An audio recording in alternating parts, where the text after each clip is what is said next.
चलिए देखते हैं। नमस्ते भैया। एक क्वेश्चन है पिछला, उसको देख लीजिए फिर आगे बढ़ते हैं। देखिए क्वेश्चन नंबर 70 देखिए, ये कल पूछा था। क्वेश्चन नंबर 70 इसमें देखिए इनका कहना है, how much energy will approximately be release in all the item of 1 kg of deuterium put undergo fusion. 1 kg deuterium इसका फ्यूजन हो रहा है, तो एनर्जी क्या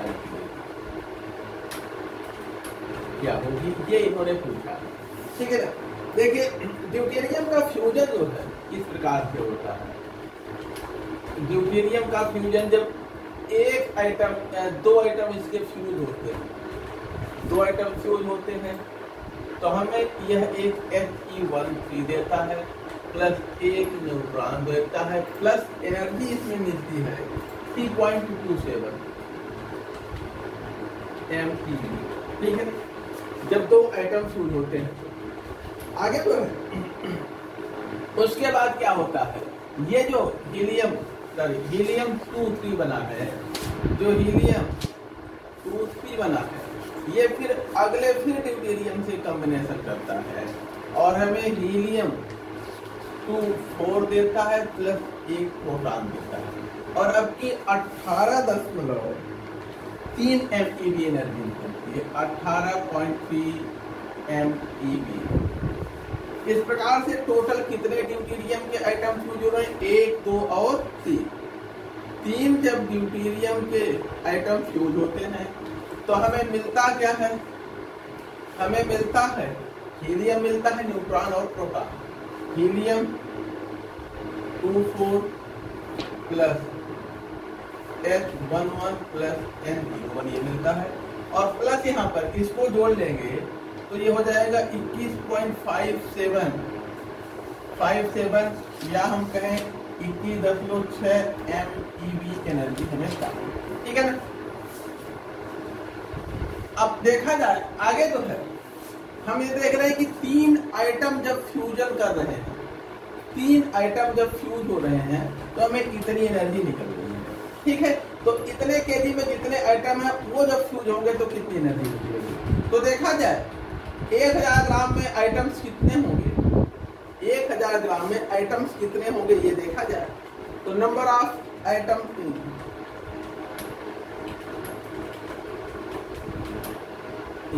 1000 ग्राम। हम जानते हैं कि 2 ग्राम में कितने आइटम होते हैं, जितना एवोगाड्रो संख्या है उतना, ये तो जानते हैं ना। 2 ग्राम ड्यूटेरियम में उतने आइटम होंगे, क्योंकि ये 3 आइटम के फ्यूज होने से है, 3 मोल आइटम के नहीं। तो 2 ग्राम ड्यूटेरियम में है, 2 ग्राम ड्यूटेरियम में जितना एवोगाड्रो नंबर है उतने आइटम होते हैं। इतने ग्राम ड्यूटेरियम में कितने होंगे, ये हो जाएगा 6.023 इंटू 10⁻23 डिवाइडेड बाई 2 इंटू 1000, ये हो जाएगा 3.011 कर दें इंटू 10 टू पावर, ये 3 0 और ये 26, इतने आइटम होंगे। अब 3 आइटम से कितनी एनर्जी निकलती है, इतनी। 3 आइटम कितनी एनर्जी देता है, इतनी। 3 आइटम से इतनी एनर्जी मिलती है 21.57 या 6 सीधे कर लें MeV। तो इतने आइटम से कितनी एनर्जी मिलेगी,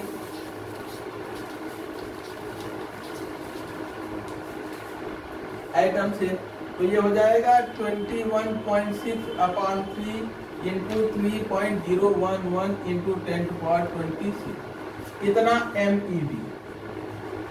लेकिन उत्तर जो है जूल में दिया है, इसको जूल में कन्वर्ट करेंगे तो 21.6 इंटू 3.011 इंटू 10⁻26/3 इंटू 1.602 इंटू 10⁻−13। अब ये जूल हो गया। ठीक है, 1 MeV इतने जूल के बराबर होता है। ये आपका सही कैलकुलेशन है, सही रिजल्ट है, नोट कर लिए। अब आते हैं कहाँ तक हम लोग पहुंचे थे, कल की क्लास में कहाँ तक हो गया था।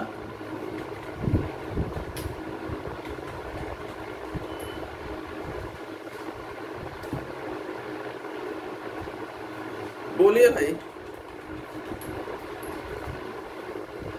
कल की क्लास में हम लोग कहाँ तक पहुंच गए थे?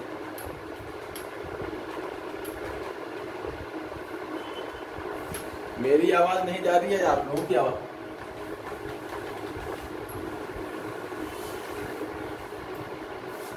हैं? 100 पहुंच गए थे क्या? हैं?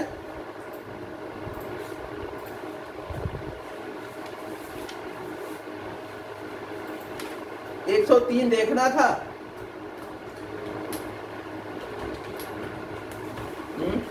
अच्छा, देखा जाए। हाँ, 90 तक हो गया था, 90 तक, हाँ 90 हो गया था। चलिए आगे देखते हैं, 93, 90 तक हुआ था। हाँ,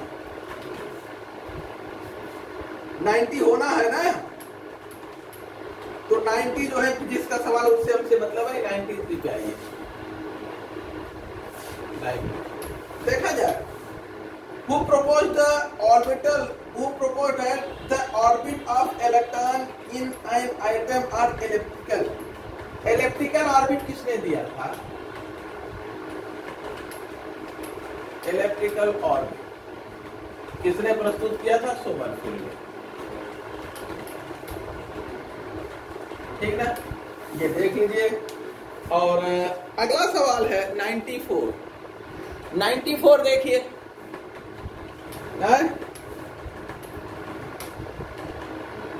91, अच्छा 91 छूट रहा है, 91 देख लीजिए। 93 तो हो गया ना, 91 देखिए। In the presence of catalyst, the value of activation energy is lowered by 2 calorie at 27 degree Celsius. Hence the rate of reaction will increase.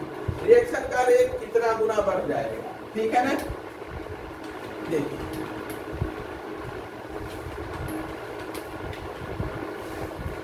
देखिए अगर जो है हम देखें तो मान लें के इक्वल टू होता है ए की power minus E A upon R T, यही होता है ना।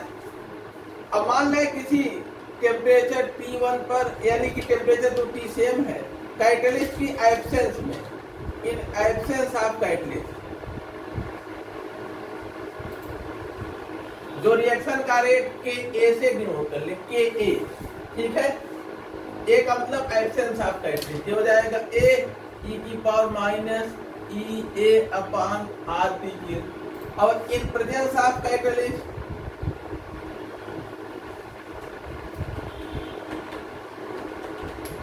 मान ले रिएक्शन का रेट के पी हो गया, ये हो जाएगा ए ई की power minus E P upon R T. ये कैटलिस्ट की एब्सेंस में एक्टिवेशन एनर्जी है या प्रेजेंस में एक्टिवेशन एनर्जी है, ठीक है ना। तो कैटलिस्ट की प्रेजेंस में ये कितना गुना बढ़ा है, E P upon E A, sorry K P upon K A, rate of reaction in presence of catalyst upon rate of reaction in absence of catalyst. ये हो जाएगा ए ई की power minus E P upon R T divided by A E की power minus E A upon R T. ये cancel हो जाएगा, ठीक है ना। इसको ऊपर ले लेंगे तो ये हो जाएगा ई और ई ए अपॉन आर टी और ई पी अपॉन आर टी के अब घटा लीजिए, के P upon K A equal to हो जाएगा, इसमें से घटा दीजिए ई की power E A minus E P upon R, ठीक है ना। अब ये जो है ये किस पे है, ई की घात पे है, बेस ये है 10 का। अब इसका चाहे तो दोनों तरफ लॉगरिथम ले लीजिए, लॉग ले लीजिए, ठीक है ना। अब लॉग ही लेके सॉल्व करना उचित संभव है, बाकी तो और कुछ नहीं। तो देखा जाए लॉग के P upon K A equal to हो जाएगा, इसको पहले कर लें तो E A minus E P upon R P log T. ठीक है, कोई दिक्कत? और ये वैल्यू क्या दे रखा है, log के P upon log A equal to, ये वैल्यू क्या दे रखा है, दोनों का डिफरेंस कितना दे रखा है, 2 कैलोरी घट रही है ना, 2 कैलोरी घट रही है। ये डिफरेंस जो है ई पी और इन दोनों का डिफरेंस यानी कि ई एब्सेंस में एक्टिवेशन एनर्जी, प्रेजेंस में एक्टिवेशन एनर्जी, डेल्टा ई कह लें, ये 2 कैलोरी दिया। तो हम यहाँ रखते हैं 2 अपॉन log ई की वैल्यू 1 हो जाती है, इसको हटा दीजिए। और उसके बाद जो है आगे R की वैल्यू हम कैलोरी में रखेंगे, ये कैलोरी में रखें तो ये भी कैलोरी में रखेंगे, तो ये भी लगभग 2 कैलोरी आती है। इनटू T जो है 27 यानी 298 कैलोरी। अब यहाँ से आप एंटी लॉग लेकर के इसको निकाल लीजिए और वैसे इसका कैलकुलेट करके निकालना, तो जब तक लॉग वर्ग नहीं रहेगा बड़ा मुश्किल होगा। यही वैल्यू जो है पूछा गया है और इसका उत्तर जो है ये 2 तो कैंसिल हो जाएगा, 1/298 इतना आएगा और ये 14 गुना दे रहे हैं। ठीक है, और इनका कहना है कि 14 टाइम्स बढ़ जाएगा, गुना बढ़ जाएगा। और अब इसको सॉल्व करके देखिएगा, ठीक है, कैसे बढ़ता है आगे जो है। ये तो कैलकुलेशन संभव नहीं है जब तक इसका एंटी लॉग तो ले लिए, लॉग हटा दिए कि बात तो ले लिए। अब इसकी वैल्यू जब तक नहीं होगा, हो सकता है पेपर में दिए हो, क्वेश्चन पेपर में शायद वैल्यू इसकी दी हो। आगे देखा जाए क्वेश्चन 93 देखा जाए। नहीं, सबका 10 नंबर का सवाल नीचे आ जाएगा और क्या, मेरे 10 सवाल नीचे चली जाएगी। अरे जानते हैं 2013 में 96 या 98 मेरी ऐसे गई थी, 16 में या 13 में, लेकिन उसके पहले 2010 का, जिस साल का ये पेपर है शायद 10 का है, उस साल मेरी आई थी 65, तो 98 से 65 आ जाए, बहुत कम है। जब 10 सवाल गड़बड़ हो गए 10 सवाल मेरी घट जाएगी और कुछ नहीं होगा, सिलेक्शन उसी का होगा जिसका होना है। जो इजी सवाल में सिलेक्शन लेता वही टफ में भी लेगा। ऐसा नहीं कि सवाल इजी हो गया तो गधाबाजी मान ले गया और जो तगड़ा है वो पीछे हो गया, ऐसा नहीं होगा। तो तब भी वही सिलेक्ट होगा जो तगड़ा है?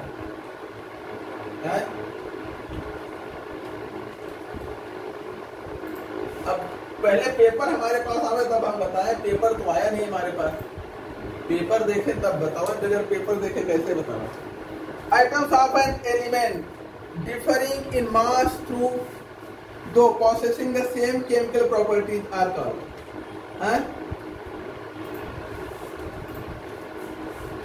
items। क्या कह रहे हैं?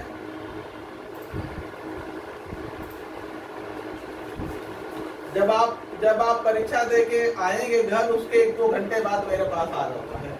एटम विल डिफर इन मास, इनको हम क्या कहते हैं? जिनका मास अलग अलग होता है, आइसोटोप। ठीक है ना, मास डिफर हो but same chemical property.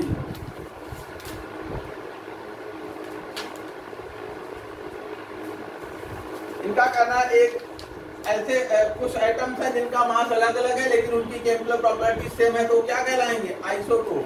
Chemical property same है, इसका मतलब एटॉमिक नंबर उनके सेम है, आइसोटोप समस्थानिक। आगे क्वेश्चन नंबर 95,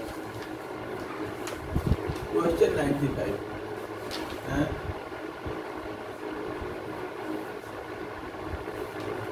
ये सब नहीं पता है, ये सब चेयरमैन ही बता पाएगा, वो कहीं बाहर से कराता है और किसी को जानकारी नहीं देता। हाँ, यूपी के बाहर कलकत्ता से हरियाणा, कलकत्ता, दिल्ली देखा जाए।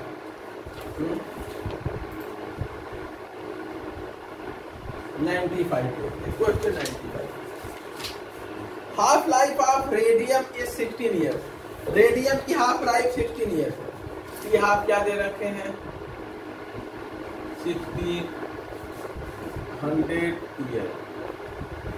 आगे जो है after how many years 78% weight of the radium block will decay, 75% कितने समय में डीके कर जाएगा।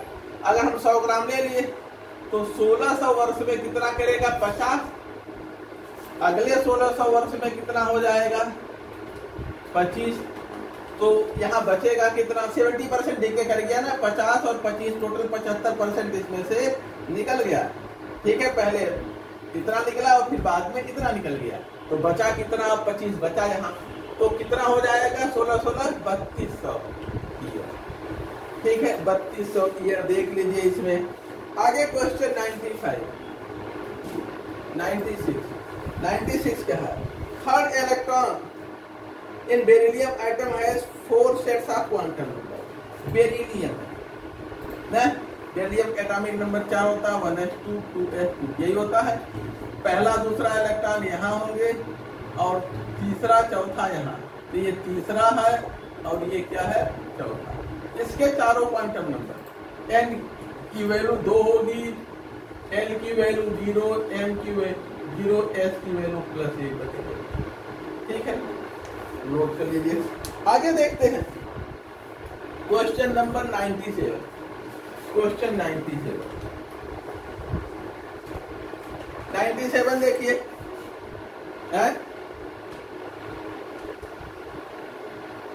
तीसरे क्वेश्चन पेपर में देखिए, तीसरे लेटर। आगे जो है इलेक्ट्रॉनिक कॉन्फ़िगरेशन क्रोमियम का दिया है और इन्होंने अच्छा सही इलेक्ट्रॉनिक कॉन्फ़िगरेशन पूछा है। ठीक है, तो क्रोमियम का सही इलेक्ट्रॉनिक कॉन्फ़िगरेशन क्या होता है 24, तो आर्गन के बाद 3d5 4s। ठीक है ना। आगे क्वेश्चन नंबर 98, 97 के बाद 98।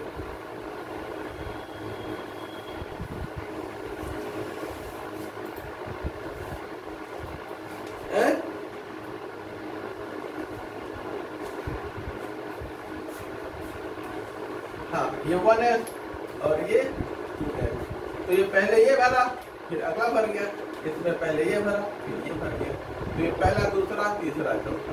ठीक है, आगे देखते हैं क्वेश्चन 98।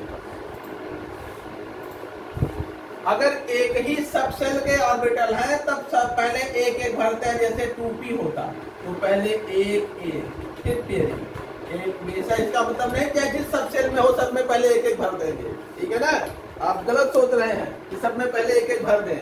जैसे नाइट्रोजन होता, मान लीजिए नाइट्रोजन में ये 1s है, उसके बाद 2s है, फिर 2p है, तो ऐसा नहीं है पहले इसमें एक भर लें, इसमें भर लें, इसमें भर लें, ऐसा नहीं होता।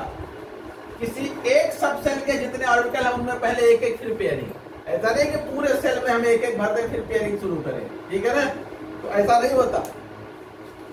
किसमें का एक क्वेश्चन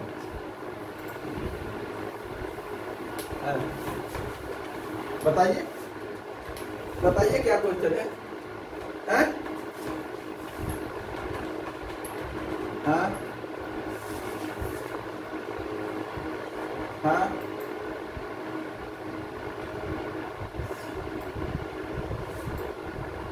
CR फिर एक,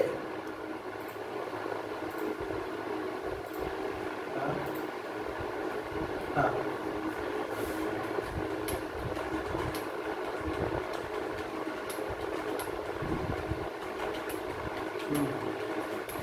चलिए अभी आ रहा है आगे ना, इसी में जब आ रहा है आगे तो आगे बताएंगे। टीजीटी का सवाल है, आगे आपको मिलेगा। ठीक है, देखा जाए टीजीटी का सवाल है, इसी पेपर में आगे मिलेगा। कहे बात वाला पहले पूछ रहे हैं, समय आने दीजिए, वही हो जाएगा। क्रम को आप लोग तोड़ने के लिए माहिर है। जैसे जो हम बोलने वाले हैं उसको पहले आप पूछ लीजिए, जो अगला सवाल आने वाला उसको पहले पूछ लीजिए, ये सब डिस्टर्ब करता है ना। चलिए आगे देखा जाए क्वेश्चन नंबर 98, यूरेनियम 298 और इसके लिए इनको इनका हाफ लाइफ दिया है। अच्छा, डिसइंटीग्रेशन कांस्टेंट है डिसइंटीग्रेशन कांस्टेंट दे रखा है, लैम्डा की वैल्यू दे रखा है 1.54 × 10⁻10 ईयर। उसके बाद हाफ लाइफ पूछा है, हाफ लाइफ, ठीक है, टी हाफ ये होता है 0.6931 अपन लैम्डा, ठीक है। अब ये 0.6931 अपन लैम्डा की वैल्यू रख लीजिए 1.54 × 10⁻3, तो ये हमें लगता है 4 आ जाएगा ना, कैंसिल कर लीजिए और देख लीजिए 4.5 × 10⁻9 ईयर आ जाएगा, ठीक है। आगे देखते हैं question 99, relation between half life and half life period, average life and half life period. तो एवरेज लाइफ किसके बराबर होता है? औसत आयु, एवरेज लाइफ टाउ से डिनोट करते हैं, ये होता है 1.44 × 3.5, ठीक ना। ये नोट कर लीजिए फार्मूला। आगे जो है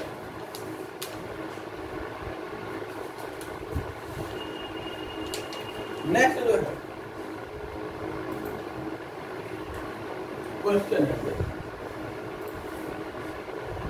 यहाँ पर ये ढेर सारे हाईलाइट दिए हैं और उसके बाद जो है सल्फेट फॉस्फेट ये सब दिए हैं, इनका आइसो स्ट्रक्चरल पूछा है, इनका स्ट्रक्चर एक जैसा है।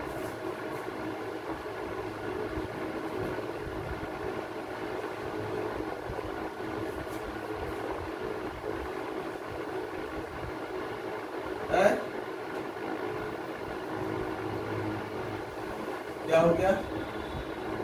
कौन था? इनमें देखिए किनकी संरचना एक जैसा,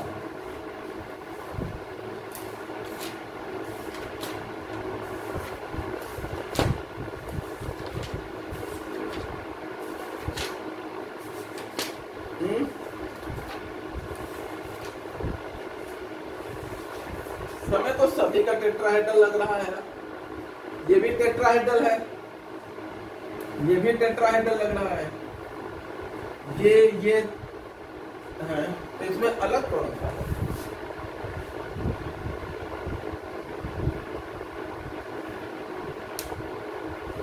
पहला फॉस्फेट भी टेट्राहेड्रल होता है, सल्फेट भी, क्रोमेट भी टेट्राहेड्रल होता है।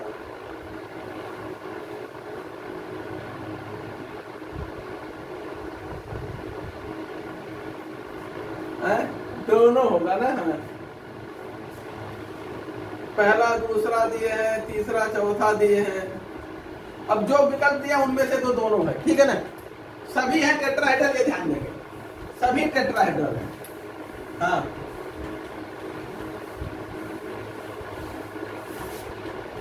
है?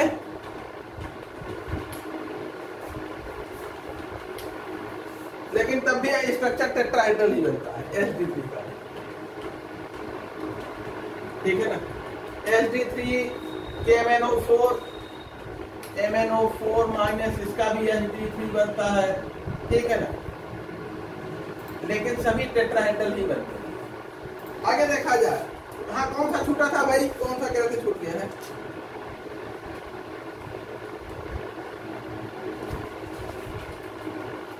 तो 100 तो हो गया, आप एक छूटा कह रहे थे,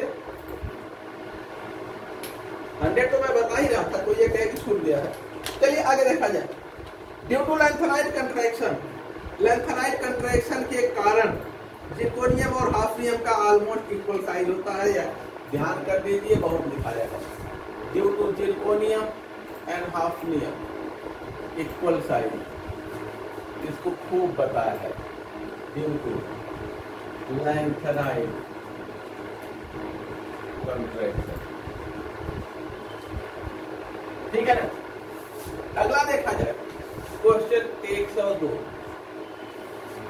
the activity of radio isotope changes with, radio isotope की एक्टिविटी कब परिवर्तित होती है, ठीक है ना। यानी पहला टेम्परेचर है, दूसरा जो है प्रेशर है, तीसरा केमिकल एनवायरनमेंट है। तो ध्यान देंगे, रेडियो एक्टिविटी नाभिक के अंदर की परिघटना होती है, बाह्य परिवेश, बाहरी परिवेश का, सराउंडिंग का यानी टेम्परेचर, प्रेशर, केमिकल कंपोजिशन, इन सबका उस पर कोई प्रभाव नहीं पड़ता। Not affected by any factor.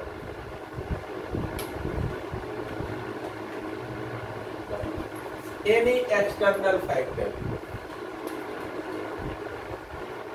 बदलेगा कब? आप न्यूक्लियस का जब कंपोजिशन बदल देंगे, न्यूक्लियस के कंपोजिशन के साथ, change with the composition of nucleus, nucleus के कंपोजिशन पर के साथ ये बदलता है, बाकी और किसी फैक्टर के साथ बदलता नहीं। अगला नेक्स्ट देखा जाए 103, क्वेश्चन 103। देखिए इसमें इन्होंने क्या दे रखा है। अच्छा, ये प्रोडक्ट पूछा है, इन्होंने जो है दे रखा है CH3 CH3 C double bond CH CH3 ये दे रखा है, और आगे इन्होंने जो है NaIO3 और पोटेशियम पर मैग्नेट, सोडियम आयोडेट और पोटेशियम पर मैग्नेट IO4, सोडियम आयोडेट या KMnO4 के साथ ऑक्सीडेशन कर रहे हैं। तो इसमें जब ऑक्सीडेशन करेंगे तो क्या होगा? देखिए ऑक्सीडेशन कर रहे हैं और उत्पाद क्या बनेगा? उत्पाद क्या बनेगा? तो देखिए सोडियम आयोडेट के साथ ये बॉन्ड ब्रेक कर जाता है, ये ब्रेक कर जाता है और हमें क्या मिलेगा?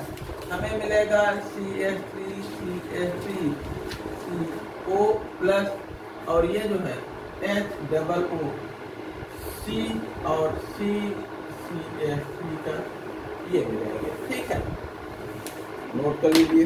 अगला जो है क्वेश्चन 104, 104। देखिए which has maximum boiling point and minimum and melting point out of the following. किसका मैक्सिमम बॉइलिंग पॉइंट होगा और मिनिमम मेल्टिंग पॉइंट होगा, ये हम लोगों को देखना है। मैक्सिमम बॉइलिंग पॉइंट देखा जाए,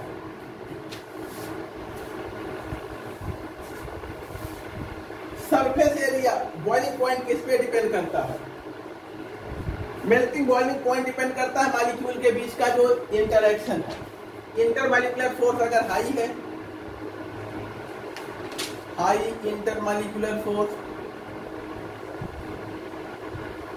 फोर्स है, तो high melting and boiling point होगा। High melting point and boiling. ठीक है, अब इंटरमॉलिक्यूलर फोर्स एक तो डाइपोल पे डिपेंड करता है, आयनिक है या पोलर है। नॉन पोलर के केस में इंटरमॉलिक्यूलर फोर्स जो है वो वान डेर वाल्स फोर्स होता है। नॉन पोलर मॉलिक्यूल है, नॉन पोलर मॉलिक्यूल में कौन सा फोर्स काम करता है? Van der Waals force. और ये किसके प्रोपोर्शनल होता है? सरफेस एरिया ऑफ मॉलिक्यूल, और उनके सरफेस एरिया से। ठीक है ना? अगर स्फेरिकल मॉलिक्यूल है, स्फेरिकल मॉलिक्यूल तो लेस सरफेस एरिया होगा और low melting point and boiling. ठीक है ना? देखा जाए। अब जो मॉलिक्यूल दिए हैं आपको, उनमें देखा जाए इनका मॉलिक्यूलर वेट और ये सब अगर सेम है, इसमें जो मॉलिक्यूल दिए हैं आइसोमेरिक है, सबके मोलर मास एक समान है। मॉलिक्यूल जो है आइसोमेरिक है। देखिए एक तो ये है, अगला जो है ये है, और तीसरा जो है, ठीक है। तो यहाँ पर देखिए ये थोड़ा सा इसमें लंबाई ज्यादा, इसमें जो है थोड़ा सा गोलापन आ गया और ये बहुत ज्यादा गोला है, तो इसका सरफेस एरिया ज्यादा है, लार्ज सरफेस एरिया, और यहाँ स्मॉल सरफेस एरिया। तो इसका मेल्टिंग बॉइलिंग पॉइंट हाई होगा और इसका लो होगा। हाई मेल्टिंग बॉइलिंग पॉइंट और इसका लो। ठीक है, अब देखा है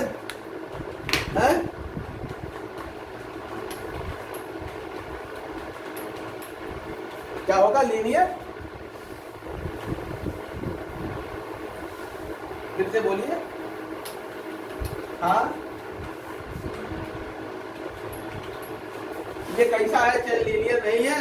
अरे एल्केन सीधा नहीं होता, एल्केन ऐसा नहीं होता जैसा आप सोच रहे हैं, ऐसा नहीं होता, ऐसा नहीं होता। उसका स्ट्रक्चर ऐसा होता है, जिगजैग, ठीक ना, ऐसा होता है, ऐसा नहीं होता। बनाते हम लोग भले, लेकिन ऐसा होता है जैसा बनाया है, सीधा सीधा नहीं होता रस्सी की तरह।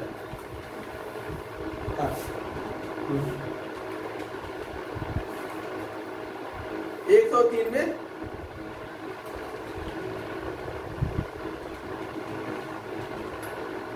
हाँ, तो हमने बनाया क्या था, जरा उसको देखिए जो मैंने बनाया है। ये दिया है, यही दिया है ना, ठीक ना। हमने यहाँ से तोड़ के एक ऑक्सीजन जोड़ दिया और इसको किस में बदल दिया, C डबल को H में। तो कार्बन कहाँ बन गए, इन्हीं के बीच में डबल बॉन्ड था, इन्हीं के बीच में डबल बॉन्ड था। हमने इसी डबल बॉन्ड को तोड़ा, इधर वो जोड़ दिया, इधर वो जोड़ दिया। कार्बन बढ़ा कहाँ, कहाँ से आपको बढ़ा हुआ कार्बन दिखा, जो हम लिखा है उसको कॉपी में नहीं दिख रहा है क्या। तो इसमें कार्बन कहाँ बढ़ा, वही आप बता दीजिए कि इनके जहां से आप देखे हो, तो हम उसको आपको बताएं कहाँ आपको ज्यादा दिखा, बताइए। अरे प्रश्न में देखिए, प्रश्न आपको दिख रहा हो तो ये लिखा है, आँख खोल के थोड़ा सा बैठिए और देखिए CH। अरे कितने कार्बन है उससे हमसे मतलब नहीं, कहीं से कार्बन बढ़ा देंगे। तो हमने ऑक्सीडेशन किया, यहाँ से तोड़ दिया, इधर एक ऑक्सीजन जोड़ दिया, इधर एक, तो बढ़ कहाँ गया, वही बता दीजिए सर यही बढ़ा है, तो हम उसको बताएं कहाँ बढ़ गया है। ठीक है, चलिए सही है। तब क्या गिन नहीं पा रहे हैं, देख नहीं पा रहे हैं, कार्बन संख्या जो है हमारे, एक तो क्वेश्चन का नुकसान किए आप। इस समय हमें अनावश्यक आप लोग डिस्टर्ब न करिए, हमें क्रोध आता है, क्योंकि हम अब लक्ष्य बना के चलते ना, कहा मुझे इतने सवाल सॉल्व करा रहे हैं, उसी में आप लोग आगे पीछे ये वो कार्बन नहीं गिन पा रहे हैं कि जितना उसमें था इतना है, परेशान किए, 2 सवाल का नुकसान किए। मिसप्रिंट है तो उसके लिए आप उत्तरदायी हैं, हम नहीं। चलिए, क्योंकि आप छपवाने गए थे क्वेश्चन और बोर्ड का पेपर, हम थोड़ी गए। अरे हमने जो बताया वो तो मिसप्रिंट नहीं है ना, उसको देख लीजिए। आगे देखा जाए, स्टेटमेंट दिया है, a chemical compound is always found to be made up of same element combined together in the fixed proportion by weight is known। आगे देखा जाए, इनका कहना है कि कोई भी यौगिक, देखिए स्टेटमेंट को हम अपने आपको दूसरे तरीके से बता दे रहे हैं। इनका कहना है कि किसी भी यौगिक में जो तत्व होते हैं, किसी भी यौगिक को बनाने वाले जो तत्व होते हैं, वे सदैव द्रव्यमान के एक निश्चित अनुपात में होते हैं। अर्थात हम कोई यौगिक चाहे किसी स्रोत से प्राप्त करें या किसी तरीके से प्राप्त करें, उसमें घटक तत्व तो हमेशा द्रव्यमान के एक निश्चित अनुपात में रखते हैं। तो यह किसका कथन था, लॉ ऑफ कांस्टेंट प्रोपोर्शन, ठीक है ना, निश्चित या स्थिर अनुपात का नियम। ठीक है, तो इसमें पहला ही विकल्प सही है, लॉ ऑफ कांस्टेंट प्रोपोर्शन, या डेफिनेट प्रोपोर्शन भी लिखा मिल सकता है, डेफिनेट प्रोपोर्शन जो भी लिखा मिले। आगे क्वेश्चन नंबर 106,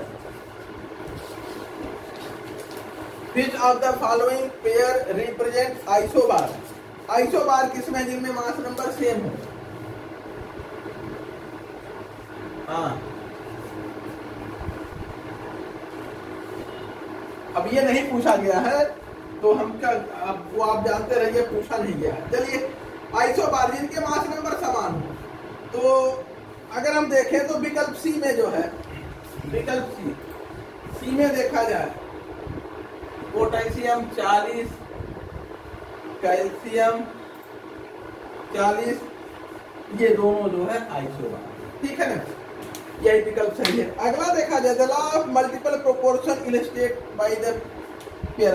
मल्टीपल प्रोपोर्शन किसमें प्रदर्शित हो रहा है ये देखा जाए,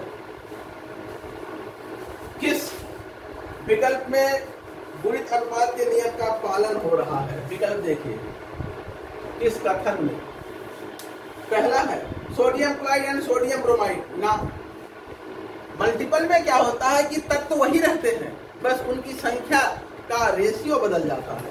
NaCl एंड Na, ये गलत है। दूसरा देखा जाए water and heavy water H2O and B2O, ये भी गलत है। तीसरा देखा जाए sulphur dioxide sulphur trioxide SO2 and SO3, ये सही है। चौथा देखा जाए magnesium hydroxide magnesium oxide MgOH2 and MgO, ये गलत है, यही सही है, ठीक है ना। गुणित अनुपात के नियम का पालन करता है। गुणित अनुपात का नियम क्या कहता है, जब दो तत्व परस्पर संयोग करके किसी यौगिक का निर्माण कर, जब दो तत्व परस्पर संयोग करके दो या दो से अधिक यौगिक का निर्माण करते हैं तो उन यौगिकों में किसी एक तत्व की निश्चित मात्रा से दूसरे तत्व की जो मात्रा संयोग करती है वह एक निश्चित मात्रा का पूर्ण पूरक होता है। सल्फर और ऑक्सीजन मिलकर ऑक्साइड बना रहे हैं, एक सल्फर से ऑक्सीजन की जो मात्रा जुड़ेगी या तो 16 होगी या 32 होगी या 48 होगी, 16 के मल्टीपल में जुड़ेगा, ठीक है ना।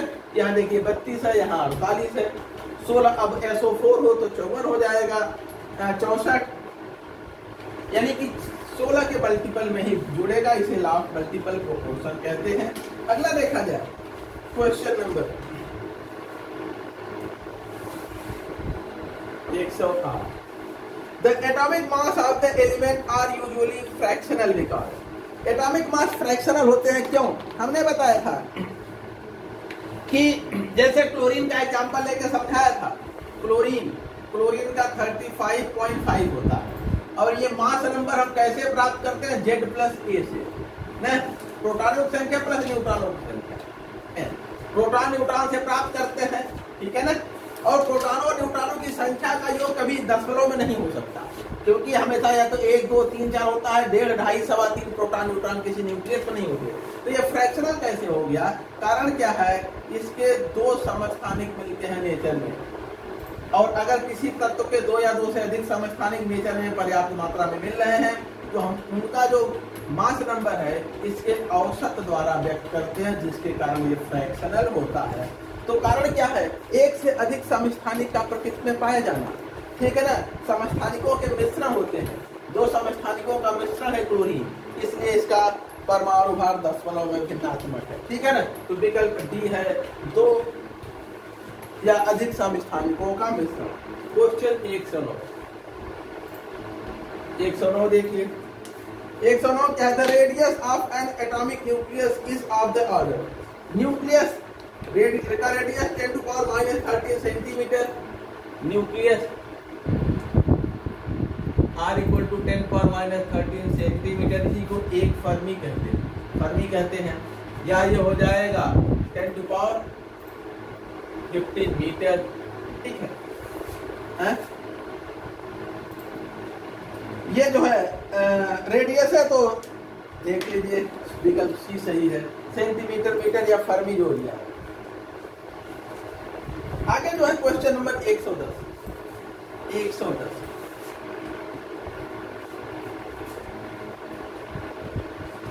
देखिए, the number of neutron in di positive zinc ion with mass number 70, di positive zinc ion, ठीक है, इसका मास नंबर ए क्या दे रहे हैं, 70, तो न्यूट्रॉनों की संख्या, जेड क्या होता है, जिंक एटॉमिक नंबर 30 होता है ना, जेड की वैल्यू 30 है, तो न्यूट्रॉन कितने आगे, 40 न्यूट्रॉन है। यहाँ धनावेश केवल इलेक्ट्रॉनों की संख्या को कम करता है, न्यूट्रॉनों की संख्या को और परमाणु क्रमांक को, न्यूट्रॉनों प्रोटॉनों की संख्या को यह प्रभावित नहीं करता, ये केवल इलेक्ट्रॉनों की संख्या को बदलता है, आगे देखा जाए question number 101, question number 111, liquid sodium is used in nuclear reactor coolant के रूप में। ये भी लिखा है, पढ़ा है, लिक्विड सोडियम कूलेंट, ठीक है ना, जो जहाँ पे फ्यूल जलते हैं वहां से हीट को बाहर निकालने के लिए इसको यूज किया जाता है, लिक्विड सोडियम कूलेंट के रूप में, शीतलक के रूप में।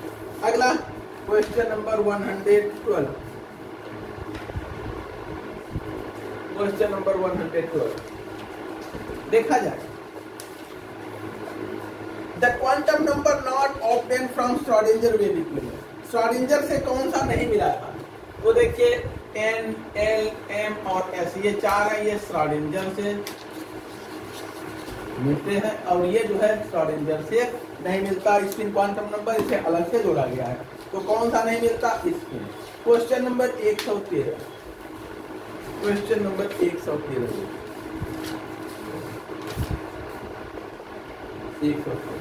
देखा जाए, इन हाबर प्रोसेस, हाबर विधि द्वारा अमोनिया बनाया गया। हाबर विधि द्वारा अमोनिया देखे कैसे बनाया जाता है, N2+3H2 NF, ये दे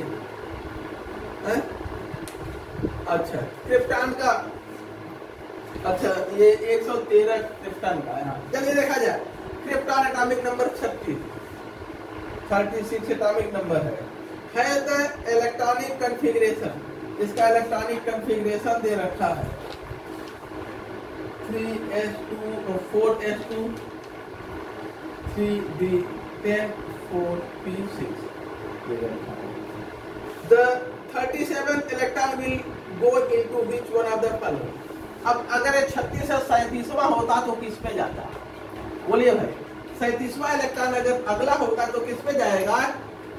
अब इसके बाद हमें आ जाएंगे एल्कली मेटल में ना, बोलिए, हाँ रुबिडियम आ जाएगा, तो ये क्या हो जाएगा 5s, ठीक है ना, 5। तो अगर इसके हम यहाँ ये और कर देंगे तो 36 + 1 करेंगे 13, ठीक है, क्योंकि अब नया आवर शुरू होगा ना, जैसे एटॉमिक नंबर बढ़ेगा नया आवर, तो ये ध्यान देंगे कोई भी न्यू पीरियड किससे शुरू होता है? न्यू पीरियड ये शुरू होता है S से और खत्म होता है P। स्टार्ट होता है S से और खत्म होता है P, ठीक है ना। तो ये 4s से शुरू हुआ है, 4p में खत्म हुआ। ये 5s से शुरू हो रहा है अगर, तो 5p में खत्म होगा, ठीक है। उसके बीच में D और F आ जाते हैं। आगे देखा जाए,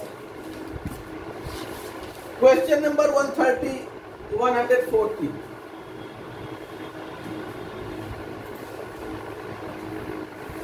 क्वेश्चन नंबर 114, इसमें देखा जाए, नाइट्रोजन हाइड्रोजन से मिलकर के क्या बना रहा है? ट्वाइस NH, ठीक है। अब इनका कहना है 30 लीटर डाईहाइड्रोजन, 30 लीटर ये है, 30 लीटर डाईहाइड्रोजन और 30 लीटर डाईनाइट्रोजन ये है, मिल करके अच्छा यील्ड जो है 50% है, 50% यील्ड है। यील्ड क्या है? 50% यील्ड है। What will be the composition of the gaseous mixture under aforesaid condition? आगे देखा जाए, अगर ये 30 मोल, ये 30 लीटर, ये है 30 लीटर ये है, अगर ये पूर्णतः रिएक्ट करते हैं तो यील्ड क्या होती है? 100%। अब देखिए यहाँ पर कितना, लेकिन 50% रिएक्शन हो रहा है, यील्ड 50%। इसके 3 मोल से इसका 1 मोल रिएक्ट करता है, ठीक है ना। इसके 3 मोल से इसका 1 मोल, यानी इसके 30 लीटर से इसका 10 लीटर, क्लियर है ना। इसका 30 लीटर जब रिएक्ट करेगा, इसका कितना करेगा? 10 लीटर, ठीक है। और प्रोडक्ट कितना बनेगा? 20 लीटर। ये कब है? जब 100% रिएक्शन पूरी होता है। लेकिन रिएक्शन कितनी हो रही है? 50% केवल हो रही है, इनका कहना है। इसका मतलब कि 5 लीटर रिएक्ट कर रहा है, ये 15 लीटर रिएक्ट कर रहा है और ये 10 लीटर बनेगा। तो यहाँ बचेगा कितना? 5 रिएक्ट कर गया, 25 बचा, 25 लीटर बचा है, यहाँ 15 लीटर बचा है, और यहाँ बना है कितना, 10 लीटर बना है। तो ये कंपोजिशन है रिएक्शन मिक्सचर का। जो बर्तन है उसमें 25 लीटर नाइट्रोजन बचेगा, 15 लीटर हाइड्रोजन बचेगा, और 10 लीटर जो है 10 लीटर अमोनिया मिलेगा। तो देख लीजिए,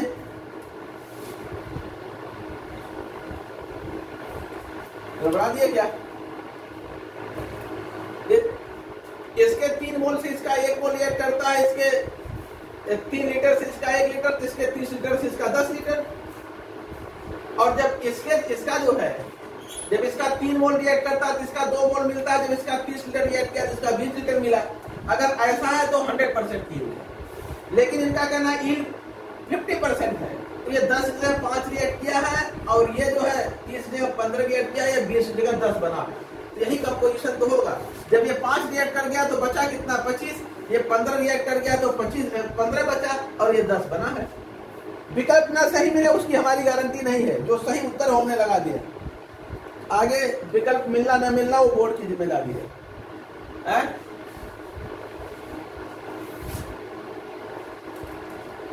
अब इतना अगर आप नहीं जानते हैं इस समय तक आकर के तो बेकार है। अगर लिफ्टिंग रिएजेंट आप नहीं जान पा रहे हैं कौन है तो फिर बेकार है।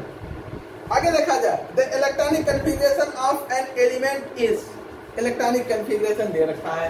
लिफ्टिंग रिएजेंट कॉपी खोल के देखिए कैसे निकलता है, क्या कैसे होता है, कैसे बनता है। ठीक है, अगर कोई डाउट होता है तो पूछिए।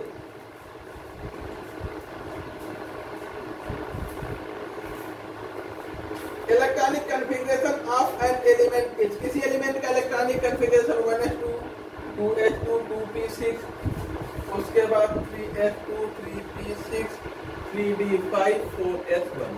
ठीक है, एलिमेंट दिस रिप्रेजेंट, ये क्या व्यक्त करता है, ये व्यक्त करता है ग्राउंड स्टेट। यहाँ ये आधा बना, यहाँ एक इलेक्ट्रॉन है, ग्राउंड स्टेट है। हाँ, क्रोमियम का है। इन्होंने पूछा है कि ये कैसा व्यक्त करता है, तो ग्राउंड स्टेट कॉन्फ़िगरेशन को व्यक्त करता है। ठीक है, आगे देखा जाए। सर ऐसा चाहिए तो क्या, आगे देखते हैं क्वेश्चन नंबर 120। क्वेश्चन नंबर 120 देखा जाए।